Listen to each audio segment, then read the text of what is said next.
আফাতুমিনুনা বিবাদিল কিতাবি ওয়া তাকফুরুনা বিবাদ ফামা জাযাউ মান ইয়াফআলু যালিকা মিনকুম ইল্লা খিzyun ফিল হায়াতিদ দুনিয়া ওয়া ইয়াওমাল কিয়ামাতি ইউরাদ্দুনা ইলা শাদ্দিল আযাব। সুবহানাল্লাহ পড়েন। আল্লাহ বলে, তোমরা কি কোরআনের কিছু আয়াত মানবা, কিছু আয়াত মানবা না?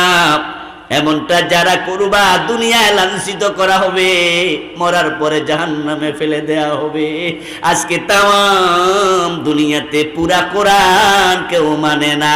না মানার রেজাল্ট হলো মুসলমান যেখানে মাইর খায় সেখানে। আর আগে কোরআন সবাই মেনেছে, অদ্য দুনিয়া মুসলমানের হাতের মুঠোয় ছিল। মুসলমান যেখানে বিজয় পায়ে চুমু দিয়েছে সেখানে।